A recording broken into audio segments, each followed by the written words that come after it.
Ooltanii bultanii akkam jirtu? Mee har'ammoo waa'ee dhibee vitiliigoo haa ilaallu. Vitiliigoon afaan keenyaan maal akka jedhamu ammaaf adda hin baafanne. Warri beektan koomentii jalatti naa barreessaa. Vitiliigoon dhibee gogaa nama addeessu yookaan akka gogaan bifa halluu hin qabaanne kan taasisudha. Gogaan keenya kan inni addaatu gogaa keenyaaf wanti bifa kennu yeroo inni badudha. Gogaan alattis rifeensa, hidhii, ijaa fi keessoo afaanii irratti sirree mul'achuu danda'a wanti kun. Seelonni gogaa keenyaa kanneen meelaanosaayit jedhaman meelaaniinii kan jedhaman oomishuudhaan akka gogaan keenya halluu godhatu taasisa. Seelonni gogaa keenya kanneen meelaanosaayit jedhaman piigmentii meelaaniin oomishuun gogaan keenya akka halluu qabaatu taasisa.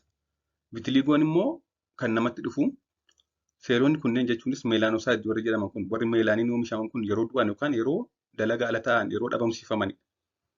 Yeroo kana yeroo isaan dalagaa ala ta'an gogaan keenya halluu godhatu hin addaata jechuudha. Sababni du'aatii seelota kanaa yeroo hedduu ittisoon qaama keenyaa yeroo seelotuma qaama keenyaa ta'an miidhuudha deebi'ee.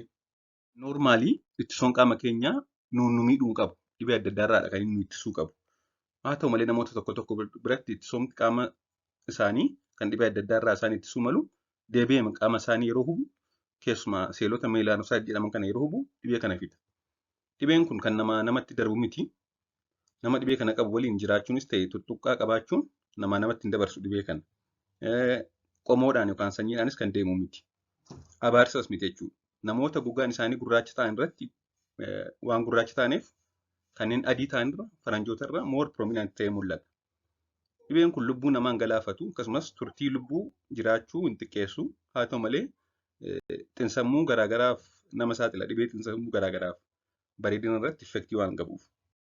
Gara furmaataatti yoo dhufne kan jalqabaa ogeessa fayyaa dhibeen kun ilaallatu jechuun ispeeshaalistii gogaa gorsaa fi ajaja ispeeshaalistii gogaa argachuun baay'ee murteessaadha. Yaada adda addaas kan kennaman jiru waan ta'eef. Dabalataanis albuudonni koopperii jedhaman qaamni keenya akka bakka jalqabaatti akka deebi'u waan taasisuuf baay'ee gargaara.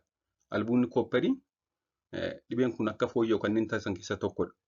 Kanaaf nyaata albuuda kanaan badhaadhaan kanneen akka tiruu, cuunfaa, zinjibilaa fi kan kana fakkaatan nyaachuudha.